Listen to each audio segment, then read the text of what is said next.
اللہ اللہ اللہ اللہ اللہ اللہ اللہ اللہ. کے جسم میں اللہ نے فلیکسیبلٹی رکھی ہے, بہت زیادہ لچک رکھی ہے. اسے جو قوت یہ استعمال کرتا ہے نا وہ قوت بڑھتی ہے, لیکن چونکہ ایک دم نہیں بڑھتی تو ہمیں یقین نہیں آتا. آپ وزن اٹھائیں, ہمارے طالب علم تھے بہت ہی باریک, میرا شاگرد تھا بہت باریک, یعنی دبلا کا لفظ اس کے لیے مناسب نہیں ہے, باریک تھے وہ. مجھے کہتے تھے کہ میں باڈی بلڈر بننا چاہتا ہوں, بلکہ میں نے انہیں کو خود ترغیب دی. میں نے کہا جم جایا کرو, باڈی بلڈنگ کرو, ویٹ اٹھاؤ تو تھوڑی سی جسم میں طاقت آئے گی, گوشت چڑھے گا. کہنے لگے مجھ سے تو وزن اٹھتا ہی نہیں ہے, مجھ سے تو ویٹ اٹھتا ہی نہیں ہے, کمزور تھے. میں نے ان سے کہا کہ ماچس کی تیلی لو. اب بار بار میں کہہ رہا ہوں 5 کلو اٹھاؤ, کہہ رہے ہیں یار وہ بھی نہیں اٹھتا, سانس پھول جاتا ہے. میں نے کہا ماچس کی یہ تنکا لو بڑا والا, اور ایک بٹن ادھر لگاؤ, اس کے ایک بٹن ہے بھائی یہاں لگاؤ, اور اس کو اٹھاؤ ایسے ایسے کر.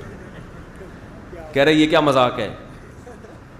میں نے کہا مذاق نہیں ہے, یہ تو اٹھے گا نا. کہہ رہے ہاں. میں نے کہا یہاں سے شروع کرو اپنے کیریئر کا, یہاں سے, شرماؤ نہیں. پبلک کیا, میں نے کہا بند کمرے میں کر لو یار, یہاں سے اسٹارٹ کرو. جب یہ ماچس کی تیلی اٹھاؤ گے یا تنکا اٹھاؤ گے تو پھر 2 بٹن لگا دو. پھر وہ جو ویسٹ کوٹ کا بٹن ہے نا بڑا والا وہ لگاؤ, ٹھیک ہے.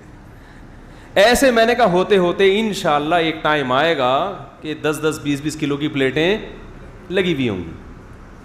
آپ یہ کیوں سوچ رہے ہو؟ یہ تو خیر بٹن مذاق کر رہا ہوں میں سمجھانے کے لیے کہ یہ تو ہو سکتا ہے, ایسا نہ کوئی بٹن سے شروع کر دے گھر جا کے. ½ کلو لگا لیں, 1 پاؤ لگا لیں, صحیح ہے نا, 250 گرام لگا دیں. تو بات یہ ہے کہ جب آپ ویٹ اٹھاتے ہو تو تھوڑے دنوں میں آپ میں مزید ویٹ اٹھانے کی صلاحیت بڑھتی ہے.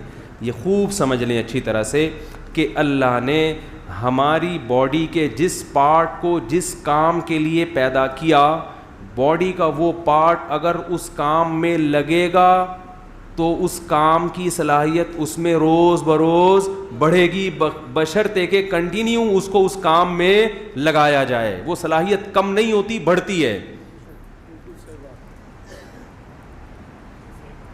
آپ سے چلا ہی نہیں جا رہا, اگر کوئی گھٹنے میں فالٹ ہے وہ تو ایک الگ چیز ہے نا, لیکن نارمل ٹانگیں ہیں, چلا نہیں جا رہا تو چلو, بھاگا نہیں جا رہا تو بھاگو. ابھی ہم نے کچھ دن پہلے ایک صاحب کو جاگنگ کرائی, میں نے صبح 4 بجے, صبح 4 بجے میرے پاس آئے تھے اصلاح کے لیے. خانقاہ تھی ہماری, ڈیجیٹل خانقاہ چلی تھی, وہ آئے تھے کس کے لیے؟ اصلاح کے لیے. اسٹائل تھوڑا سا نرالا تھا ہمارا. ہم نے کہا صبح 4 بجے اٹھیں اور کیا کریں؟ بولو بھائی جاگنگ کریں. بغیر القد تکتسب المعالی ومن طلب العلا سحر اللیالی. صاحب ہدایہ کا بڑا پیارا شعر ہے کہ تو محنت کے بغیر بلند مرتبے چاہتا ہے, جو بھی بلند مرتبوں کی تلاش میں ہے وہ راتوں کو جاگتا ہے, اٹھتا ہے جلدی. وہ کہتے ہیں کہ یغوص البحر من طلب اللآلی, جس کو موتیوں کی تلاش ہوتی ہے وہ سمندر کی تہ میں غوطے لگاتا ہے. اصلاح کرانی ہے, بلند مقام تک پہنچنا ہے, صبح 11 بجے پولیس آ کے اٹھا رہی ہے, اٹھ جا بھائی بہت ہو گئی. اور پولیس بھی صبح 11 بجے آ کے نہیں اٹھاتی. پولیس کو آپ فون کریں کہ میرا بیٹا سو رہا ہے, اٹھ نہیں رہا, 11 بج گئے ابھی تک نہیں اٹھا, تو پولیس 3 بجے پہنچے گی. کیا خیال ہے؟ وہ بھی سو رہی ہوگی, جو جن کی نائٹ ڈیوٹی ہے وہ سو رہے ہوگے, جن کی دن میں ڈیوٹی ہے وہ ابھی سونے کی تیاری میں لگے ہوئے ہوں گے. ایسا ہی ہے نا. معذرت, کوئی پولیس والے بیٹھے ہوں تو بھائی معذرت. تو میں نے دیکھا کہ ان کو ہم جب چند قدم چلے ہیں تو ان کو وومیٹنگ شروع ہو گئی, کچھ الٹیاں, وہ سن نہ رہے ہوں بیان, اگر سن بھی رہے ہیں تو بھائی پیشگی معذرت, کسی کو کیا پتہ میں کس کی بات کر رہا ہوں. تو وہ نا ان کو تھوڑے سے جب بھاگے ہیں تو تھوڑی سی الٹی متلی آنا شروع ہو گئی. میں نے کہا ابھی ٹھہر جاؤ, میں نے کہا کل دوبارہ بھاگو. اب دیکھو تھوڑا سا تھوڑی سی دوڑ لگائی ہے اور جسم کا سارا سیٹ اپ کیونکہ کبھی بھاگے ہی نہیں نا. میں نے کہا کتا پیچھے لگ گیا تو کیا کریں گے بھائی, ہیں؟ کتے سے نہیں مریں گے, بھاگنے سے مر جائیں گے. کتے سے نہیں مریں گے, کس سے مریں گے؟ وہ ایک آدمی جو ہے نا کسی آفس سے نکلا, تو ڈاکٹر صاحب تھے, وہ بڑے نفسیاتی ڈاکٹر تھے نا, جو لوگوں کی نفسیات اچھی طرح سے سمجھتے تھے. تو اور پاگلوں کی نفسیات تو اور نفسیاتی ڈاکٹر بہت اچھی طرح سمجھتے ہیں. لیکن کتنی بڑی مسٹیک ہوئی, وہ نکلے آفس سے باہر, 3 پیس سوٹ پہنا ہوا ہے اور کبھی بھاگے نہیں. انہوں نے ساری زندگی نفسیات پہ گزار دی, فزیکل جو فٹنس چاہیے نا اس کو فوکس نہیں کیا.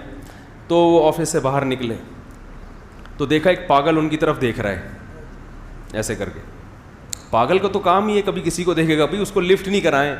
آپ تو ویسے بھی نفسیاتی ڈاکٹر ہیں, آپ کو تو پتہ ہونا چاہیے, کیوں اس کو فری کرا رہے ہو. اب جب انہوں نے دیکھا کہ پاگل میری طرف دیکھ رہا ہے تو یہ تھوڑے کنفیوز ہوئے اور دوسری طرف دیکھنے لگے نا. پھر انہوں نے تھوڑا مڑ کے دوبارہ دیکھا کہ میری طرف ابھی بھی نہیں دیکھ رہا, تو پاگل نے پھر دیکھا ان کی طرف. اب ان کو تھوڑا خوف ہوا کہ یہ تو مجھے گھور گھور کے دیکھ رہا ہے. حالانکہ پاگل اس لیے گھور رہا تھا کہ یہ اس کو گھور رہے تھے. پاگل اس لیے گھور رہا تھا کہ یہ اس کو گھور رہے. اب انہوں نے کیا کیا, چلنا شروع کیا جس سمت میں, تو پاگل بھی نے بھی اسی سمت میں چلنا شروع کر دیا. یہ چلتے ہوئے جا رہے ہیں, پیچھے پاگل بھی چلتا ہوا جا رہا ہے. ان کو اور خوف ہوا, انہوں نے تھوڑا اسپیڈ بڑھائی, تھوڑا تیز تیز چلنا. تو پاگل بھی تیز, ابے وہ تو آپ کو فالو کر رہا ہے. پاگل کی اپنے تو کوئی ویژن نہیں ہوتا نا, وہ تو دیکھ رہا ہوتا ہے کہ کون کیا کر رہا ہے. جیسے بچے ہونے, جو آپ کرو گے وہی وہ بھی کریں گے. تو وہ اس چکر میں جو ڈاکٹر صاحب کر رہے ہیں پاگل بھی وہی کر رہا ہے کہ یار یہ چلو میں بھی کر لیتا ہوں یہ. اب یہ تیز تیز چلنا, وہ بھی تیز تیز چلنا, تگڑ تگڑ وہی. یہ ڈر گئے, بھاگنا شروع, پاگل بھی بھاگنا. اب بھاگتے بھاگتے کبھی زندگی میں بھاگے نہیں, ہانپنے لگے, خوف سے حالت خراب, اور پاگل بھی بھاگتا جا رہا ہے. وہ تو پاگل ہے. یہ بیچارے بھاگتے بھاگتے بالآخر کلا بازی کھا کے زمین پہ گر گئے. پاگل بھاگتا ہوا آیا اور ہاتھ لگا کے کہتے ہیں چھو لیا, ہاتھ لگا لیا, پکڑ لیا. بس انہوں نے کہا کمبخت, صرف اتنے سے مجھے پہلے بتا دیتا, میں خود ٹچ کروا دیتا اپنے آپ کو. بات پتہ نہیں کیا چل رہی تھی, کہاں سے کہاں چلی گئی یہ بات. یہ لطیفہ کہاں سے آیا ہے؟ ہاں, تو میں وہ بھاگنے کی پریکٹس کی بات کر رہا تھا کہ آپ جیسے جیسے پریکٹس کریں گے آپ میں بھاگنے کی صلاحیت زیادہ, وزن اٹھائیں گے, جو جسم کا جو پارٹ جس کام کے لیے قدرت نے پیدا. دیکھو جو لوگ کھانا پینا چھوڑ دیتے ہیں بالکل, معدے میں ہضم کرنے کی صلاحیت ختم. تبھی میں لوگوں سے کہتا ہوں زیادہ کھچڑی وچڑی ابلے ہوئے چاول زیادہ عرصے نہیں چلایا کرو.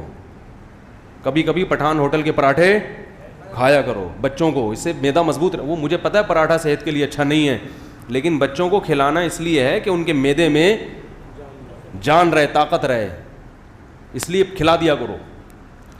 تو ورنہ بچے ہی ڈبل روٹی کھا کھا کے ان میں پراٹھوں کی صلاحیت ہی ختم ہو گئی ہے. صبح صبح کھلاؤ اس کو تمیز سے, بہت فائدہ ہوگا انشاءاللہ. فائدہ یہ معدے میں صلاحیت رہے گی ٹھوس چیزوں کو ہضم کرنے کی. تو اسی طرح یاد رکھو جیسے جسم باڈی کا جو پارٹ اللہ نے جس کام کے لیے پیدا کیا ہے وہ کام کرے گی, باڈی وہ پارٹ وہ کام کرے گا تو اس میں صلاحیت بڑھے گی. تو یاد رکھو اسی طرح یہ جو دماغ ہے یہ کس کام کے لیے پیدا کیا اللہ نے, یہی نہیں پتا آپ لوگ کو. دماغ سوچنے کے لیے پیدا کیا. دماغ کس کام کے لیے پیدا کیا ہے؟ سوچنے کے لیے. دماغ میں طاقت صرف بادام کھانے سے. آج کوئی چاہتا ہے نا میری دماغی طاقت بڑھے تو بادام کھائے گا, زیتون پیے گا, انجیر کھائے گا. یہ کافی نہیں ہے.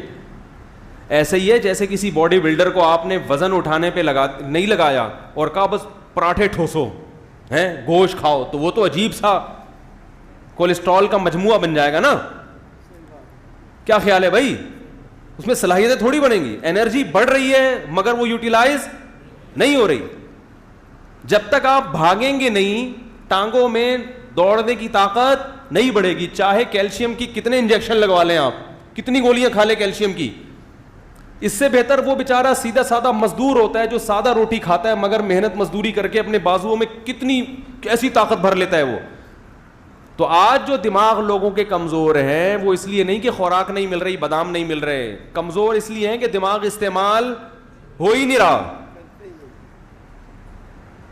ڈرامے دیکھ رہا ہے, فلمیں دیکھ رہا ہے, کرکٹ کے میچ دیکھ رہا ہے, اس میں کیا دماغ استعمال ہوگا آپ کا بھائی؟ اس نے چھکا لگا دیا, اس نے چوکا لگا دیا, وہ فلاں جیت گیا, اس میں دماغ استعمال نہیں ہوتا.